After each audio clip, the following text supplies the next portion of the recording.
বাপ মার পেছনে খরচ করে হাজার হাজার মানুষ শিল্পপতি হয়ে গেছে, ঠিক না? দুবাই আমার মাহফিল থাকে প্রতি বছর।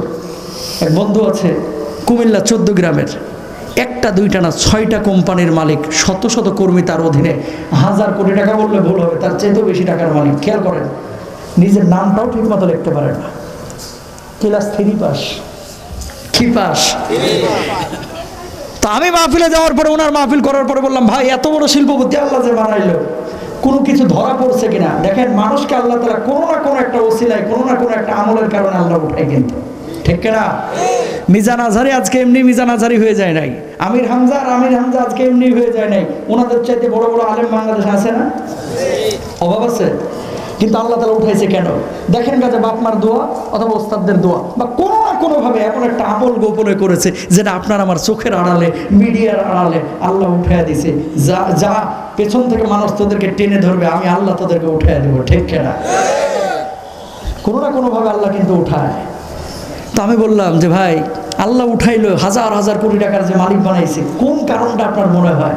হুজুর 5 ভাই ছিলাম, কোনো ভাই মায়ের ঠিক মতো খেদমত করে নাই। আমি দুবাই এসে রাজমিস্ত্রি যখন কাজ করেছি, যা কামাইছি মায়ের অর্ধেক দিয়ে দিছি। মাকে বলেছিলাম, মা আজকে আমাকে টাকা দিয়েছে, আল্লাহ ব্যবসায়ী বানাইছে, তুমি আসো। নিয়ে গেছি দুবাই থেকে আবার সৌদি আরব। যেদিন উমরায় নিলাম, মা কাবার গেলাম ধরে শুধু আল্লাহর একটা কথা বারবার বলতেছিল, আল্লাহ আমার গুনাহ মাফ করো, আর আমার এই ছোট বাজানটারে কোনো জায়গায় ঠেকাইও না, আল্লাহ তোমার হাতে আমি আমার এই বাজানটা সুপর্দ করলাম। হুজুর এই দোয়ার কারণে আল্লাহ তাআলা আমার আজকে এই পর্যায়ে নিয়ে এসেছে। বুড়া বাপ মারে কখনো কষ্ট দিন না। বাপ মা একদিন মারা যাবে, পকেট ভরা টাকা আসবে, কিন্তু বাপ মা থাকবে না। ঢাকা থেকে যখন আসেন, অনেকে আপনার লাগেজের দিকে তাকায়, আপনার বুড়ি মা আপনার মুখের দিকে তাকায়। বিদেশ থেকে যখন আসেন, সন্তান তাকায় থাকে ব্যাগের দিকে, ভাই বোন তাকায় থাকে ব্যাগের দিকে, বউ কোনো কোনো সময় তাকায় থাকে ব্যাগের দিকে, আপনার মা তাকায় থাকে আপনার মুখের দিকে, ঠিক না? 3টা পিঠা দিয়ে গেছে দেখবেন পাশের বাড়ি থেকে, মা খায় না, ঢাইকে বাজারে লেগে রেখে দেয় যে আমার বাপজান বাইরে থেকে এসে খাবে, এর নাম মা। ছোট্ট একটা মুরগি রান্না করেছে, 4 ভাই মিলে গপ গপ করে খেয়ে ফেলেছেন। মায়ের লাগে একটু আলুও রাখেন নাই, একটু ঝোল রেখে দিয়েছে। আসরের আগে মা ঝোল দিয়ে ভাত খেয়ে উঠে যায়, কোনোদিন বলে না, কিরে বাজার আমার লাগে এক টুকরা গোশত কেন রাখলি না? পৃথিবীর কোনো মা এমন কথা বলে না, ঠিক না? আপনার বাপ, আপনি ঘুমায় থাকেন, সকালবেলায় থরথর করে কাঁপতে কাঁপতে বাজারে চলে যায়, মাঠে চলে যায়, ঘাটে চলে যায়। আপনার বাপ ঈদের সময় নতুন জুতা জামা কিনে দেয়। বাংলাদেশের অধিকাংশ বাপকে আপনি বলবেন, আব্বা তুমি কিনবা না, আমার যে কিনে দিলা। বাপেদের জবাব একটাই, দুর্বুকা, আমার তো গত বছরটাই ছিঁড়ে নাই রে। বাপের মন চাই, টাকায় কুলাইতে পারে না, তোমার বুঝতে দেয় না। কথা বলেন ঠিক না? সুতরাং বাপ মারে কখনো কষ্ট দিবেন না, ইনশাল্লাহ বলেন। উলিয়া আমাদের কলিজার টুকরা, মাথার মুকুট, কোনো সন্দেহ নাই। এর মানে এই না যে উলিয়ার কবরে যায় সারাদিন পড়ে থাকতে হবে। তোমার পড়ে থাকতে হবে মসজিদে, এবং নামাজ শেষ দুনিয়ার জিন্দগিতে কাজ কামে বাইরে হয়ে যেতে হবে। সারাক্ষণ মসজিদে বসে থাকা তোমার জন্য দুনিয়ার কাজ কাম ছেড়ে যাও, এটাও নবীজি নিরুৎসাহিত করেছে। নামাজের সময় মসজিদে যাও, ফাইয়া কুদিয়াতিস সালাত ফান্তাশিরু ফিল আরদ, নামাজ আদায় হয়ে গেছে, এবার জমিনে ছড়ায় পড়, টাকা ইনকাম কর, রুটি রুজির জন্য চেষ্টা চালা। সুবহানাল্লাহ। আইয়ুব নবীর শরীরে ঘা হয়েছিল, ওনার কবরটা জিয়ারত করলাম, ওখানেও লেখা ইদা সাআলতা ফাসআলিল্লাহ ওয়া ইদা ইসতাআনতা ফাসতাইন বিল্লাহ, তোমার সাহায্যের প্রয়োজন হলে সরাসরি আল্লাহর কাছে চাও। আইয়ুব নবীকে যে কূপে নিক্ষেপ করা হয়েছিল, ওই কূপ থেকে এখনো মিঠা পানি বাইর হয়। সুবহানাল্লাহ বলেন। ওই কূপ থেকে এখনো মিঠা পানি বাইর হয়। আমি চিন্তা করলাম, আল্লাহ বাঁচাইছে যে এই কূপটা বাংলাদেশে যশোরের কোনো জায়গায় আল্লাহ দেয় নাই। কথা কথা আর ঢাকায় যদি দিত, যার অধীনে কূপটা থাকতো, এটা সালমান এফ রহমানের চেয়ে বড় লোক হয়ে যেত। হুজুর কেমনে? শুনেন, আমাদের দেশের মানুষের ধর্মীয় আবেগ বেশি, কিন্তু ধর্মীয় জ্ঞান মোটেও নাই। ইসলাম আবেগ দিয়ে চলে না, ইসলাম বিবেক দিয়ে চলে না, ইসলাম চলে কোরআন হাদিসের দলিল দিয়ে, ঠিক না?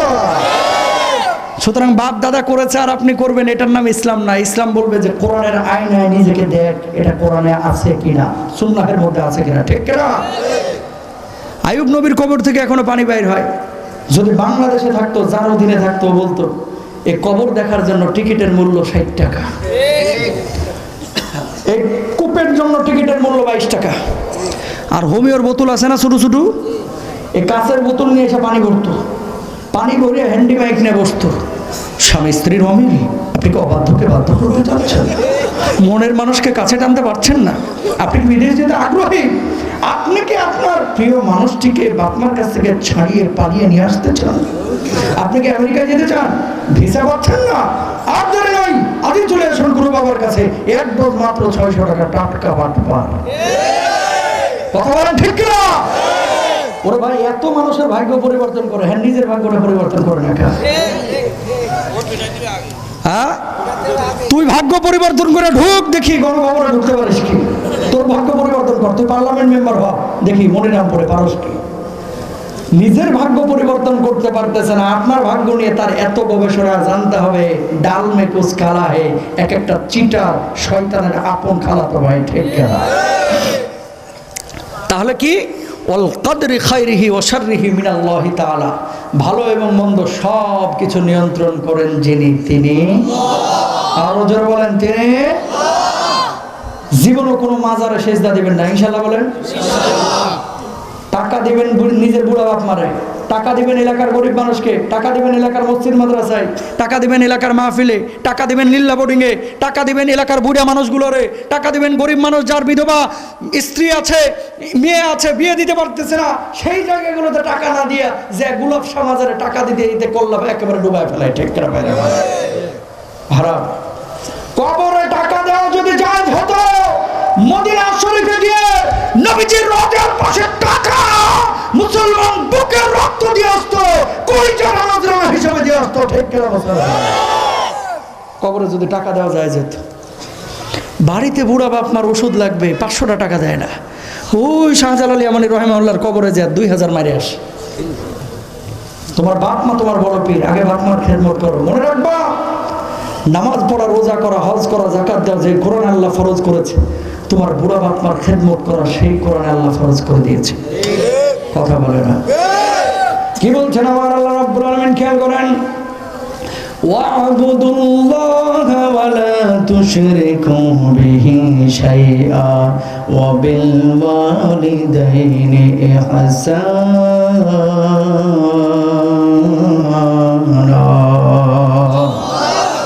আল্লাহ রাব্বুল আলামিন বললেন, আল্লাহর ইবাদত করো, আল্লাহর সঙ্গে কাউকে শরীক করো না, আর বাপ মার সঙ্গে ভালো আচরণ করো। তার মানে বাপ মার সাথে ভালো আচরণ করা, বাপ মার খেদমত করা আপনার জন্য ফরজ। সুবহানাল্লাহ কোন? এই পৃথিবীর বুকে যত বন্ধু বান্ধব আছে, আপনার আশপাশে যত মানুষগুলো আছে, কেউ আপনার নিঃস্বার্থ ভালোবাসে না ভাই, সবাই আপনার অবস্থানকে ভালোবাসে। নিঃস্বার্থ যদি কেউ ভালোবাসে, আপনার মা, আপনার মা, আপনার মা, এরপর আপনার বাপ, আর কেউ না। বন্ধু বান্ধব মাল যতদিন আছে সবাই পাশে ঘুরঘুর করবে, কথা কয় না?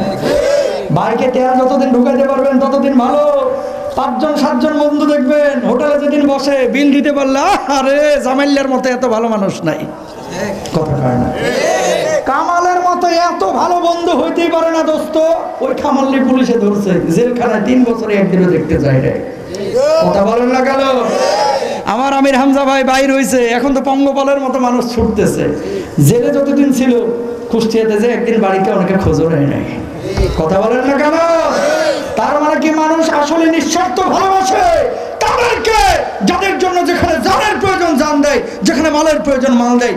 আসল বন্ধু চেনা যায় জেলখানায় যাওয়ার পরে, ঠিক কিনা? আপনি চেয়ারম্যান, এখন আগামী টার্মে নাই, দেখবেন দেখা হলে সালামও দেবেন। আর যখন চেয়ারম্যান 5G গতিতে 35 বার সালাম দেয়, যাতে করে সালাম আর দেখে তাকায়, ঠিক কিনা?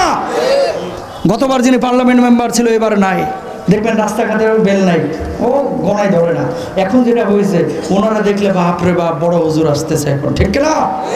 তার মানে কি, হুজুর যতদিন ওয়াজ করতে পারবে, হুজুর যতদিন ইমামতি করতে পারবে, এই ছেলেটা যতদিন সভাপতিত্ব করতে পারবে, এই ভাই যতদিন পর্যন্ত ভালো ব্যবসায়ী, এই বন্ধু যতদিন পর্যন্ত মালদার। খেয়াল করেন, একই গোষ্ঠীর কিছু লোক আছে, আগে পয়সা ছিল না, এখন পকেটে 2 পয়সা হয়েছে। নিজ গোষ্ঠীর গরিবগুলোরে মানুষই মনে করে না, ঠিক না? বিয়ে দিচ্ছে নিজের মেয়ের, প্রথমে লিস্ট করতেছে ধনী কোনগুলা, যেই 22টা ধনী, এগুলোর নাম সবার আগে। প্রতিদিন ফোন, ভাবি 16 তারিখ না আসলে কিন্তু মন খারাপ করবো, কথা কন না কেন? আর যেটা গরিব, এটা কয় নাই, রাস্তায় দেখা, অটো চালাইতেছে, এই কামাল দাঁড়া, কি হয়েছে? তোর ভাস্তির বিয়া মন চলে আইস। গরিবটারে কেন বলতেছে না? বড় লোকটারে দাওয়াত দিলে মাল পাওয়া যাবে মাল, আর গরিবটারে দাওয়াত দিলে পাওয়া যাবে কাঁচের প্লেট, এর লেগে এটারে বলে না, ঠিক না? নবীজি বলেছেন ওই বিয়ের দাওয়াত সবচাইতে নিকৃষ্ট, ওই অলিমার খাবার সবচাইতে নিকৃষ্ট যে অলিমার মধ্যে বেছে বেছে ধনীদেরকে দাওয়াত দেওয়া হয় আর গরিবদেরকে নেগলেক্ট করা হয়। একই এলাকার মানুষ, এখানে বিয়ে হচ্ছে, বাইরে থেকে 700 মানুষ নিয়ে এসে মানে গরু কেটে খাওয়াইতেছে, আর পাশের যে 7-8টা ঘর গরিব, এগুলো জানায়ও না তুমি চামার, তোমার মাথার সমস্যা আছে, তুমি নবীর আসল উম্মত না, ঠিক না? ওয়াল জারিল কুরবা ওয়াল জারিল জুনুব, তোমার নিকটের আত্মীয়, তোমার দূরের আত্মীয়। তোমার যখন জানাজাটা হবে ভাই, ওই অভয়নগর থেকে জানাজায় মানুষ আসবে না, এই তোমার মনিরামপুরের মানুষগুলো নামাজ পড়বে। কথা বলেন ঠিক না? তোমার যখন জানাজা লাশ ধোয়ানো, ও ঢাকা থেকে এসে কেউ ধোয়াবে না, তোমার পাশের মানুষটাই ধোয়াবে। সুতরাং সুখে ওই মানুষগুলোকে স্মরণ রাখো, দুঃখে ওই মানুষগুলোকে স্মরণ রাখো, আল্লাহ তোমার স্মরণ রাখবে, ঠিক না ভাইরা? যেখান থেকে কথাটা বলছিলাম, বাপমার খেদমত করা তেমনই ফরজ যেমনই নামাজ পড়াকে ফরজ করেছে পৃথিবীতে। মা বাপ যখন জীবিত থাকে মানুষ বুঝে না যে ঘরে কি সম্পদ আছে, যেদিন বাপ মা মারা যায় সেদিন বুঝে, কিন্তু বুঝে আর কোনো লাভ হয়? বাপ মার পেছনে টাকা খরচ না করে হাজার হাজার মানুষ ধ্বংস হয়েছে, বাপ মার পেছনে খরচ করে হাজার হাজার মানুষ শিল্পপতি হয়ে গেছে, ঠিক না? দুবাই আমার মাহফিল থাকে প্রতি বছর। এক বন্ধু আছে কুমিল্লা 14 গ্রামের, একটা দুইটা না 6টা কোম্পানির মালিক, শত শত কর্মী তার অধীনে, 1000 কোটি টাকা বললে ভুল হবে, তার চেয়েও বেশি টাকার মালিক। খেয়াল করেন, নিজের নামটাও ঠিক মতো লিখতে পারে না, ক্লাস 3 পাস, কি পাস? তা আমি মাহফিলে যাওয়ার পরে, ওনার মাহফিল করার পরে বললাম, ভাই এত বড় শিল্পপতি আল্লাহ যে বানাইলো, কোনো কিছু ধরা পড়ছে কিনা দেখেন। মানুষকে আল্লাহ তাআলা কোনো না কোনো একটা ওসিলায়, কোনো না কোনো একটা আমলের কারণে আল্লাহ উঠায়, কিন্তু ঠিক না? মিজান আজহারি আজকে এমনি মিজান আজহারি হয়ে যায় নাই, আমির হামজা আজকে এমনি হয়ে যায় নাই। ওনাদের চাইতে বড় বড় আলেম বাংলাদেশে আছে না? অভাব আছে? কিন্তু আল্লাহ তাআলা উঠাইছে কেন? দেখেন কাজে বাপ মার দোয়া অথবা ওস্তাদদের দোয়া, বা কোনো না কোনোভাবে এমন একটা আমল গোপনে করেছে যেটা আপনার আমার চোখের আড়ালে, মিডিয়ার আড়ালে আল্লাহ উঠাইয়া দিছে। যা যা পেছন থেকে মানুষ তোদেরকে টেনে ধরবে, আমি আল্লাহ তোদেরকে উঠাইয়া দেবো, ঠিক না? কোনো না কোনোভাবে আল্লাহ কিন্তু উঠায়। তো আমি বললাম যে ভাই আল্লাহ উঠাইলো, হাজার হাজার কোটি টাকার যে মালিক বানাইছে, কোন কারণটা আপনার মনে হয়? হুজুর 5 ভাই ছিলাম, কোনো ভাই মায়ের ঠিক মতো খেদমত করে নাই। আমি দুবাই এসে রাজমিস্ত্রি যখন কাজ করেছি, যা কামাইছি মায়ের অর্ধেক দিয়ে দিছি। মাকে বলেছিলাম, মা আজকে আমাকে টাকা দিয়েছে, আল্লাহ ব্যবসায়ী বানাইছে, তুমি আসো। নিয়ে গেছি দুবাই থেকে আবার সৌদি আরব। যেদিন উমরায় নিলাম, মা কাবার গিলাফ ধরে শুধু আল্লাহর একটা কথা বারবার বলতেছিল, আল্লাহ আমার গুনাহ মাফ করো, আর আমার এই ছোট বাজানটারে কোনো জায়গায় ঠেকাইও না, আল্লাহ তোমার হাতে আমি আমার এই বাজানটারে সুপর্দ করলাম। হুজুর এই দোয়ার কারণে আল্লাহ তাআলা আমার আজকে এই পর্যায়ে নিয়ে এসেছে। বুড়া বাপ মারে কখনো কষ্ট দিন না। বাপ মা একদিন মারা যাবে, পকেট ভরা টাকা আসবে, কিন্তু বাপ মা থাকবে না। ঢাকা থেকে যখন আসেন, অনেকে আপনার লাগেজের দিকে তাকায়, আপনার বুড়ি মা আপনার মুখের দিকে তাকায়। বিদেশ থেকে যখন আসেন, সন্তান তাকায় থাকে ব্যাগের দিকে, ভাই বোন তাকায় থাকে ব্যাগের দিকে, বউ কোনো সময় তাকায় থাকে ব্যাগের দিকে, আপনার মা তাকায় থাকে আপনার মুখের দিকে, ঠিক না? 3টা পিঠা দিয়ে গেছে দেখবেন পাশের বাড়ি থেকে, মা খায় না, ঢাইকে বাজারে লেগে রেখে দেয় যে আমার বাপজান বাইরে থেকে এসে খাবে, এর নাম মা। ছোট্ট একটা মুরগি রান্না করেছে, 4 ভাই মিলে গপ গপ করে খেয়ে ফেলেছেন। মায়ের লাগে একটু আলুও রাখেন নাই, একটু ঝোল রেখে দিয়েছে। আসরের আগে মা ঝোল দিয়ে ভাত খেয়ে উঠে যায়, কোনোদিন বলে না কিরে বাজার আমার লাগে এক টুকরা গোশত কেন রাখলি না? পৃথিবীর কোনো মা এমন কথা বলে না, ঠিক না? আপনার বাপ, আপনি ঘুমায় থাকেন, সকালবেলায় থরথর করে কাঁপতে কাঁপতে বাজারে চলে যায়, মাঠে চলে যায়, ঘাটে চলে যায়। আপনার বাপ ঈদের সময় নতুন জুতা জামা কিনে দেয়। বাংলাদেশের অধিকাংশ বাপকে আপনি বলবেন, আব্বা তুমি কিনবা না, আমরা যে কিনে দিলা। বাপেদের জবাব একটাই, দুর্বোকা, আমার তো গত বছরটাই ছিঁড়ে নাই রে। বাপের মন চাই, টাকায় কুলাইতে পারে না, তোমার বুঝতে দেয় না। কথা বলেন ঠিক না? সুতরাং বাপ মারে কখনো কষ্ট দেবেন না, ইনশাল্লাহ বলেন। বাবা তুমি কেমন আছো ছোট মাটির ঘরে, তোমার কথা হৃদয় মাঝে পড়ছে বারে বারে বাবা গো বাবা বাবা গো বাবা কত আদর কত স্নেহ তোমার কাছে পেলাম সব কিছু হারিয়ে আজকে নিঃস্ব হয়ে গেলাম কত আদর কত স্নেহ তোমার কাছে পেলাম সব কিছু হারিয়ে আজকে নিঃস্ব হয়ে গেলাম ভালোবাসি তোমায় বাবা বুকটা যে যাইছি রে তোমার কথা হৃদয় মাঝে পড়ছে বারে বারে বাবা গো বাবা বাবা গো বাবা বাবা তুমি কেমন আছো ছোট মাটির ঘরে তোমার কথা হৃদয় মাঝে পড়ছে বারে বারে সবাই বলেন রব্বির হামহুমা কামা সবাই বলেন রব্বির হামহুমা কামা রব্বায়ানি সগীরা আবার বলেন রব্বির হামহুমা কামা রব্বায়ানি সগীরা সুবহানাল্লাহ বলেন আল্লাহ আমার সমস্ত মৃত বাপমাদের কবরগুলোকে জান্নাতের বাগান বানান আমিন বলেন আল্লাহর নবী সাল্লাল্লাহু আলাইহি ওয়াসাল্লাম জানানো এমন মুহূর্তে কয়েকজন সাহাবী যুদ্ধে যাওয়ার জন্য আল্লাহর নবীর কাছে পারমিশন চাইলেন একজন করে আল্লাহর নবী সবাইকে পারমিশন দিলেন শেষে যে যুবক দাঁড়িয়েছিল আল্লাহর নবী ওই যুবককে বললেন যুবক যুদ্ধে যাওয়ার প্রয়োজন নাই শুনেছি তোর বাড়ির মধ্যে পরিবার আছে তার খেদমত কর ওই সাহাবী জবাব দিলেন ইয়া রাসূলুল্লাহ অন্যান্য সাহাবীরা যুদ্ধের ময়দানে গিয়ে তো অনেক সওয়াব পেয়ে যাবে আমি তো কোনো সওয়াব পাবো না আল্লাহর নবী জবাব দিল সাহাবীরে ঘরের মধ্যে ওই পরিবারের সেবা করার কারণে আল্লাহ রাব্বুল আলামিন ওদের জিহাদের ময়দানে গিয়ে যেই সওয়াবের মালিক বানাইবে আল্লাহ রাব্বুল আলামিন তোর মায়ের খেদমতের কারণে তোর আমলনামায় সেই সওয়াব দিয়ে দিবে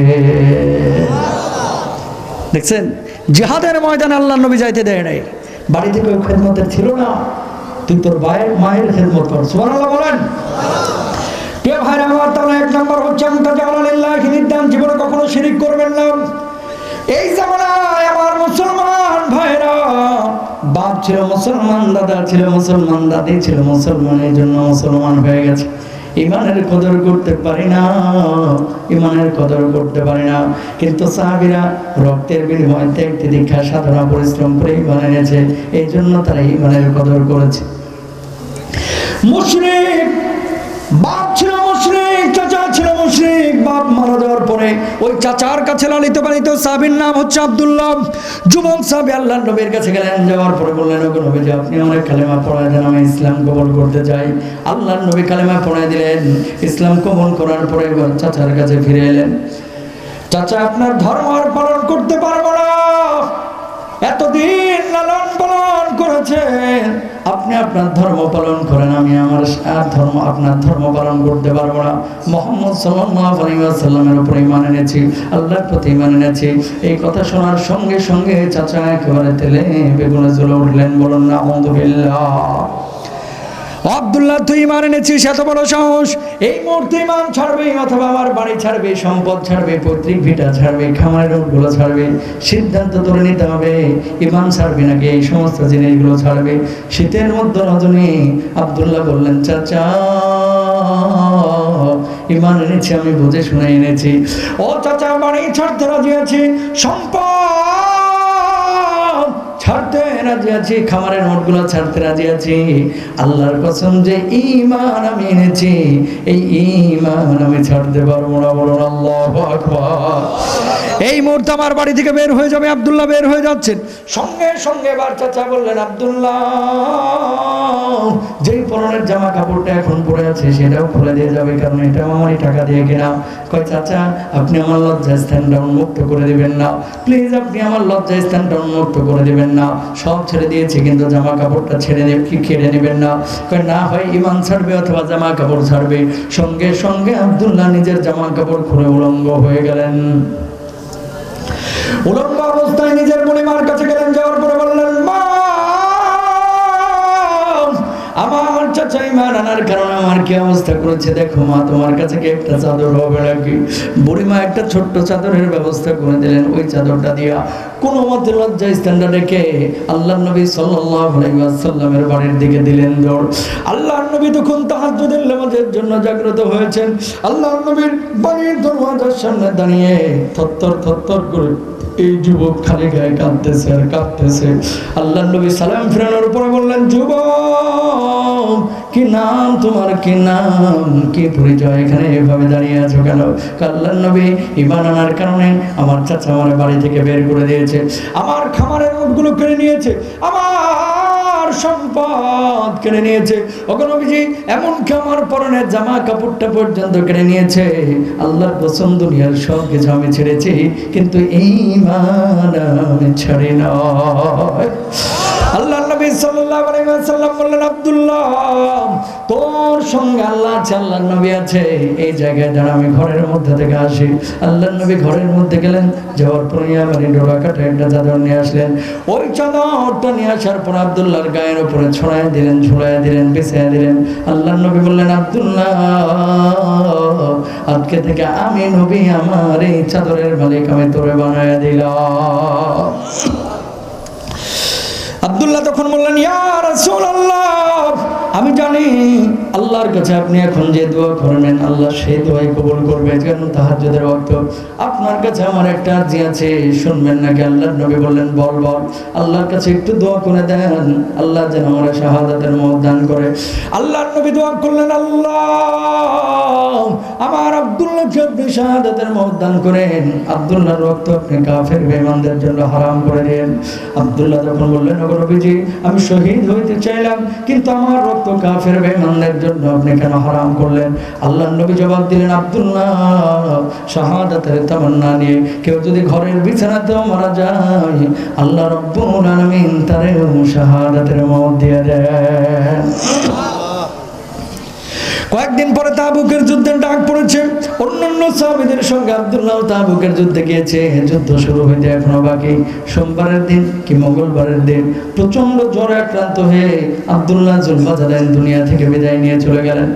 মাগরিবের নামাজের পরে আবু বকরের মতো সাহাবী, বেলালের মতো সাহাবী ওনার লাশটারে গোসল দিচ্ছেন। আল্লাহর নবী সেই পথ দিয়ে হেঁটে যাচ্ছেন, তাবুর পাশ দিয়ে। আবু বকর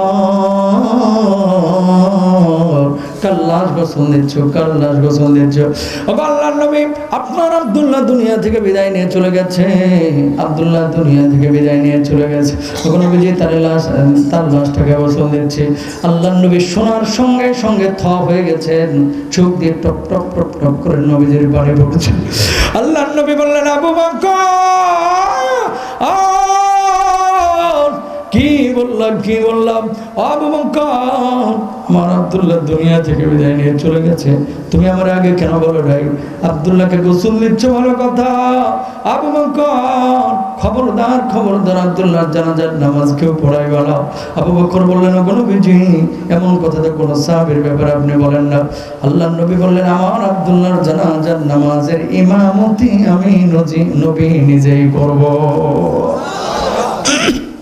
নবীজি জানাজার নামাজের ইমামতি করলে লাভ আছে না নাই?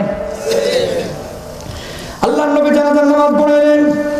সব সাহাবীরা এবার জানাজার নামাজের পরে কবরের দিকে গিয়েছেন মাটি দেওয়ার জন্য। কিছু সাহাবী এবার কবরের মধ্যে নামতে চাইলেন। আল্লাহর নবী বললেন, সাহাবীরা রে খবরদার কেউ কবরের মধ্যে নামবে না। আমার আব্দুল্লাহর লাশকে আমি নবী জিহাজে নিজ হাতে আমি দাফন করব। এই সাহাবীরা কেউ নামবে না কবরে। নবীজি কবরের মধ্যে নামছে, আবু বকর এ পাশে নামো, ওমর এ পাশে নামো। কবর কয়টা? একটা। পৃথিবীর শ্রেষ্ঠ 3 জন মানুষ সেই কবরের মধ্যে। নবীজি বলছেন লাশটা আমার হাতে দাও। লাশটা নবীজি হাতে নিয়ে আকাশের দিকে তুলে বলছে, আল্লাহ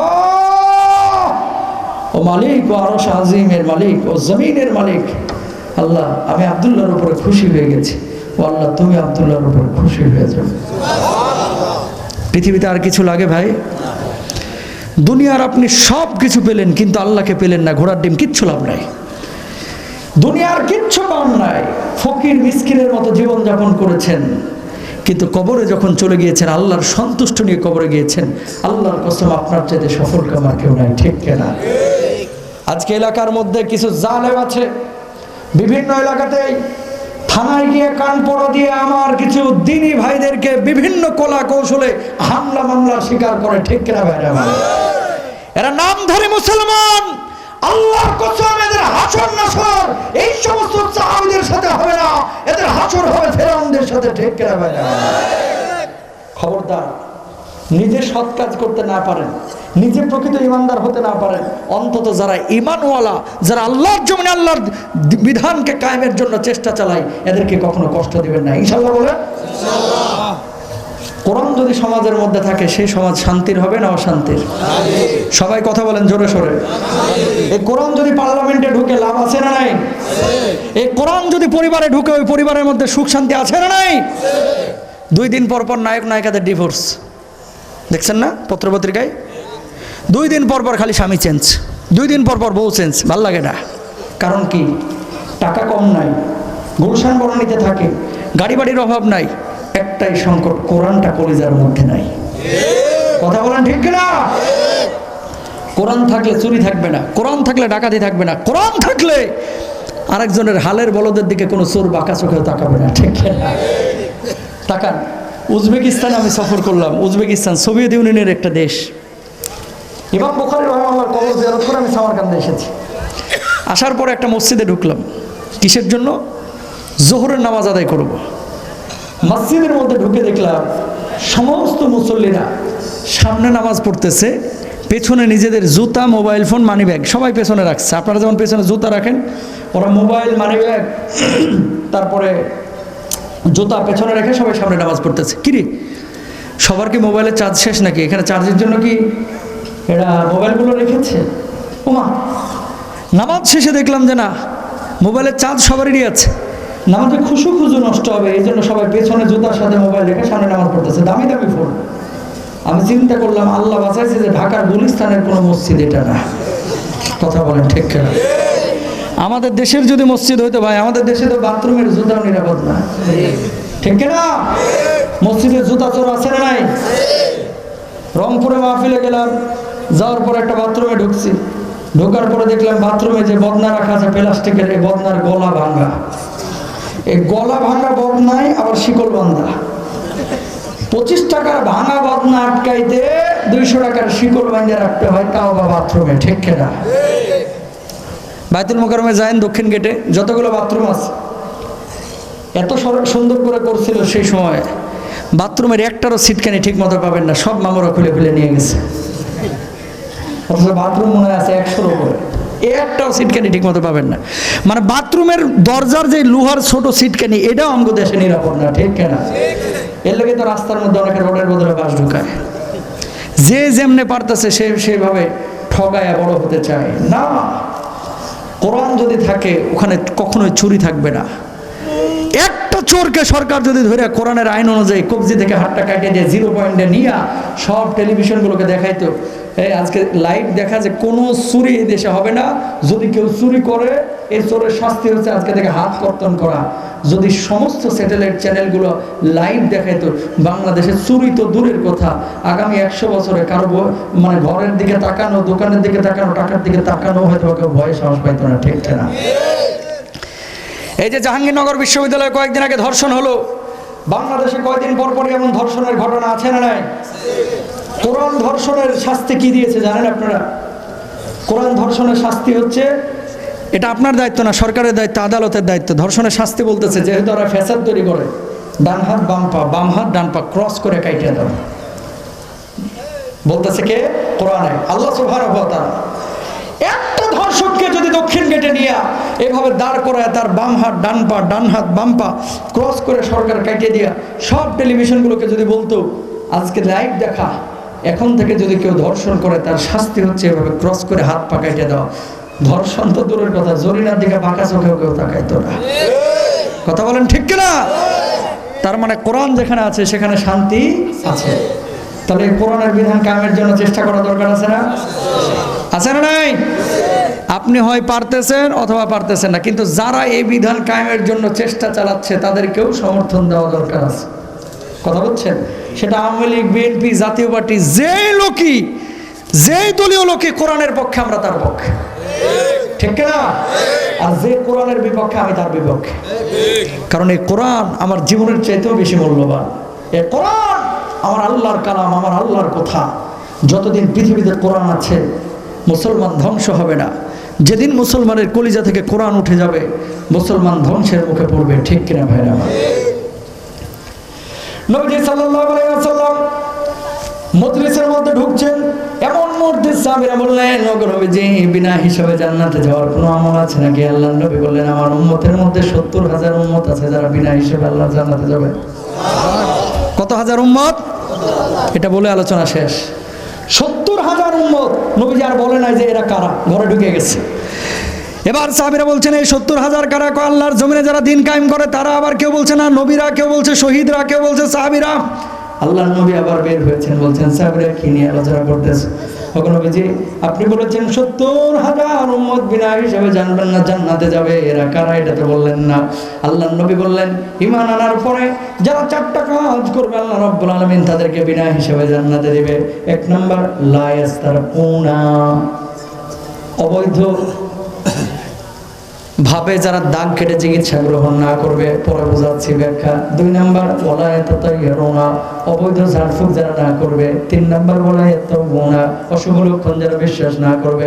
4 নাম্বার, ওয়ালা রাব্বিহিম ইয়াতাওয়াক্কালুনা, সর্বাবস্থায় যারা আল্লাহর উপর তাওয়াক্কুল করবে। আল্লাহর নবী বলছেন আমার এই উম্মতগুলো ঈমান আনার পর আল্লাহর জান্নাতে হাসতে হাসতে বিনা হিসাবে যাবে। জোরে বলেন না সুবহানাল্লাহ। অবৈধ দাগ কেটে চিকিৎসা কোনটা? নবীজির জামানায় মানুষ হাতে পায়ে ব্যথা পাইলে লোহা দাঁতায় ওখানে হিট দিত, স্থায়ী দাগ পড়ে যাইতো। এটা নবীজি পছন্দ করতেন না, এটা আল্লাহ পছন্দ করতেন না। আপনারা যারা আছেন অনেকে দেখবেন যে পায়ে শামুকে কেটে টিটে গেলে পলিটা আছে না, ওই যে কেরোসিনের পলিটা না, শৈলতে কি কয় পলিটা, এই পলিটা জ্বালায়া আগুনে যখন পলিটাটা হিট হইতো একটু পাড়ি দিলে কাটা জায়গায় আরাম আরাম লাগতো, ঠিক না? এটা কিন্তু আগে ময়মুরব্বীরা করেছে, এখনকার যুবকরা হয়তো অনেকে বুঝবে না। আরব দেশে এই জামানায় ওই জামানায় এটা ছিল, লোহা তাতায়া যেখানে ব্যথা লাগে ওখানে হিট দিলে একটু আরাম আরাম লাগতো, কিন্তু স্থায়ীভাবে দাগ পড়ে যাইতো। এটা আল্লাহ তাআলা পছন্দ করতেন না। যারা হজ্জে গিয়েছেন আপনারা দেখেছেন আফ্রিকা বেল্টের অনেকের গাল কাটা। কি কাটা? কেন গাল কাটে? যে গালটা কাটিয়ে রাখলে ছোটবেলায় এদের কপালগুলো ভালো হবে। কাল্লা মহিলা অথচ গাল কাটা। তো একজনকে জিজ্ঞেস করেছে আজহারি আফ্রিকার, তোর মার গাল কাটা কেন? সৌদি আরবে আসছিল হজ করতে। কয় এই যায় ছোটবেলায় গালটা কাটিয়ে দেওয়া হয়, যদি এটা কাটিয়ে দেওয়া থাকে অশুভ লক্ষণ থেকে বাঁচে, এর কপালটা ভালো হয়। সম্পূর্ণরূপে একটা শিরকি আকীদা। নাউযুবিল্লাহ বলেন না? ভালো এবং মন্দ নির্ধারণ করে কে? 2 নাম্বার, যারা অবৈধ ঝাড়ফুঁক না করবে। অবৈধ ঝাড়ফুঁক কোনগুলা? হুজুরের কাছে গিয়েছেন, হুজুর সূরা ফাতিহা পড়ে ফু দিয়েছে, সঙ্গে সঙ্গে ওই পানি আপনি পান করেছেন, সুস্থ হয়ে গেছেন, জায়েজ। সাহাবীরা সফর করছে, মরুভূমির মধ্যে তাঁবু টাঙায় ঘুমাইতেছে, এমন মধ্যে ক্ষুধা লাগলো। অন্য একটা বাড়ির মধ্যে, ওই বাড়িটা ছিল ইহুদিদের বাড়ি, তাদের কাছে যাওয়ার পরে বললো ভাই কিছু খাবার দে। মুসাফিরদের কোনো খাবার দিল না। সাহাবীরা কষ্ট নিয়ে এসে তাঁবুর মধ্যে ঘুমিয়ে গেছে। হঠাৎ ইহুদির কার যেন পায়ে সাপে কামড় দিয়েছে। এবার ইহুদি দৌড়ে এসে বলছে, ওই ওই মুসাফিররা, তোমাদের মধ্যে এমন কি কেউ আছে যে সাপের বিষ নামাইতে পারবে? কয়েকজন আছে, সাপের বিষ নামাইতে পারবে। সাহাবীদের একজনকে বললো যে যাও একটু চিকিৎসা করে দাও, ঝাড়ফুঁক করে দাও। সাহাবী তখন টার্গেট নিয়েছে যে আগে তো খাবার দিস নাই, এবার বিনা পারিশ্রমিক আমি চিকিৎসা করব না। 100টা ছাগল দিলে আমি তোর চিকিৎসা করতে পারি। 100 না আরো বাড়ায় দিব, আয় চিকিৎসা করে দে। সূরা ফাতিহা পড়ে হাত দিয়ে ডলা দিয়েছে, সাপে কাটা জায়গায় ফুৎকার দিয়েছে, সঙ্গে সঙ্গে থুতুর মতো সাপের বিষগুলো বাইর হয়ে গেছে। বলুন সুবহানাল্লাহ। এবার ছাগলগুলো নিয়ে এসে কয়েকটা ছাগল সাহাবীরা খাইলো, মদিনায় গিয়েছে, ছাগলের পাল নিয়ে আল্লাহর নবীর সামনে হাজির। আল্লাহর নবী বলছে, কিরে সাহাবীরা ছাগল পাইলি কই? আল্লাহ নবী চিকিৎসা করে কামাই করছি। কই কিভাবে? কই সূরা ফাতিহা করে সাপের বিষ, সাপে কামড় দিয়েছিল, ফু দিছি, ডলা দিছি, সাপের বিষ বাইরে হয়ে গেছে, তাই পারিশ্রমিক 100 ছাগল নিছি। কই শুধু নিজে খাইস না, আমার জন্য একটা জবাই কর। সুবহানাল্লাহ। বৈধ ঝাড়ফুঁক এটা জায়েজ, কিন্তু এলাকার মধ্যে অবৈধ ঝাড়ফুঁক কোনগুলা? কিছু লোক দেখবেন লাল শালু, হলুদ শালু এগুলো পরে কাপড়, সাপের মতো পেঁচানো একটা লাঠি নিয়ে ভাব ধরে হাঁটে। ভাব সব এরকম আব্দুল কাদের জিলানীর আপন চাচাতো ভাই জান্নাত থেকে পালায় আইছে। কথা বলেন না কেন? ভাব সাহেব এরকম যে বড় আল্লাহর ওলি, নামাজ পড়ে না। কয় বেটা নামাজ পড়ি না, কি হয়েছে? ইমান ঠিকই তাজা আছে, এটা আটকা শয়তান। কথা বলেন ঠিক কিনা? নামাজ নাই, রোজা নাই, হজ নাই, যাকাত নাই, খালি হুক্কুর হাক্কুর করে, মাঝে মাঝে গাঁজা ডলে। কথা বলেন নাই? দাঁতগুলো তরমুজের বিচির মতো হয়ে গেছে গাঁজা খাইতে খাইতে। আবার ভাব সব এরকম জামানার বড় মুজাদ্দিদ, এগুলোর পেছনে অনেক মূর্খ মানুষ যায় তদবির নেওয়ার জন্য। ঠিক কিনা? এদের কাছে যাইবেন তো জাহান্নামে যাবেন, এদের কাছে যাবেন না ইনশাআল্লাহ বলেন। 3 নাম্বার, অশুভ লক্ষণ বিশ্বাস করা যাবে না। কেমন? এই যে এসএসসি দাখিল পরীক্ষা চলতেছে, সকালবেলায় পরীক্ষার দিন অনেকে ডিম খাওয়াইতে চায় না। ডিম খাইস না, আন্ডা পাইবি। কথা বলেন ঠিক কিনা? রোববারে ঝাড়ের বাস কাটতে নাই, প্রথমেই দোকান খোলা, প্রথম কাস্টমারের বাকিতে দিতে নাই, বাক্সে কুফা লাগবে, এরকম কথা বলে না? কাউয়া ডাকতেছে, মানে কাক, না জানি ঘরের মধ্যে আজ কি খারাপই আছে। কাক ডাকতেছে, কোকিল ডাকতেছে, বাড়ির মধ্যে মেহমান মনে হয় আসবে। নাউজুবিল্লাহ বলেন না? আর কিছু আল্লাহর ওলি আছে, মসজিদের পাশে দোকান, নামাজে যায় না, আগরবাতি জ্বালায় ঘুরাইতেছে। কথা বলেন না কেন? নামাজ চলতেছে, মসজিদে যায় না, আগরবাতি জ্বালায় বিস্কুটে দেয়, বক্সে দেয়। ভাই নামাজ না পড়লে আগরবাতি একটা জ্বালানো কেন? আগরবাতি জাহাজ ডুবাইলেও তোর দোকানের মধ্যে বরকত ঢুকবে না, ঢুকবে না, ঢুকবে না। ঠিক? আগে নামাজ পড়ো, তারপরে বরকতের আশা করো ইনশাআল্লাহ বলেন। ওয়ালা রাব্বিহিম ইয়াতাওয়াক্কালুন, সর্ব অবস্থায় তাওয়াক্কুল হবে কার উপরে? আমাদেরকে তো খাওয়ায় খাদ্যমন্ত্রী নাকি? কে খাওয়ায়? আল্লাহ। বাঁচিয়ে রেখেছে কে? চাকরি বাকরির মাধ্যম, চাকরি বাকরির জন্য চেষ্টা করবেন, কিন্তু কান্নাকাটি করবেন আল্লাহর কাছে, আল্লাহ তুমি রিজকে বারাকা দান করো ইনশাআল্লাহ বলেন। চাকরি বাকরির জন্য কখনো পেরেশান হবেন না, রিজিক যদ্দূর আছে আসবেই, খালি চেষ্টা চালাবেন।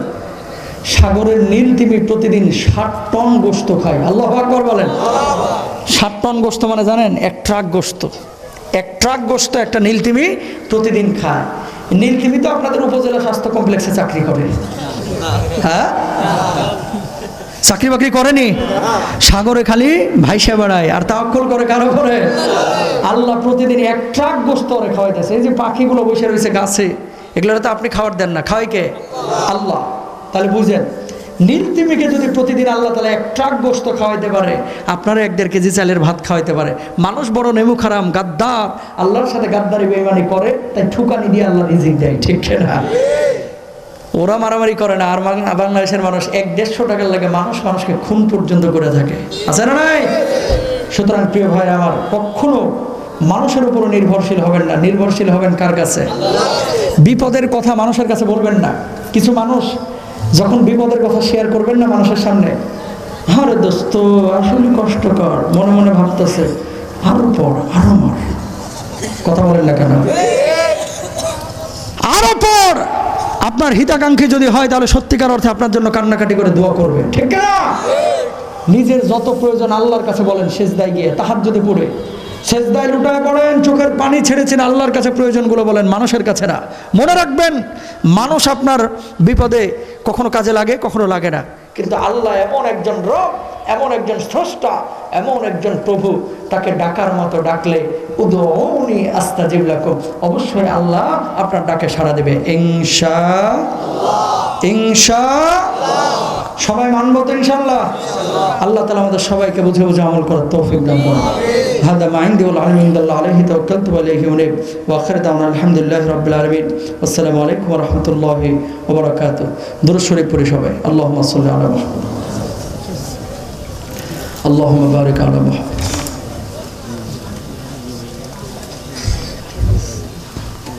আল্লাহ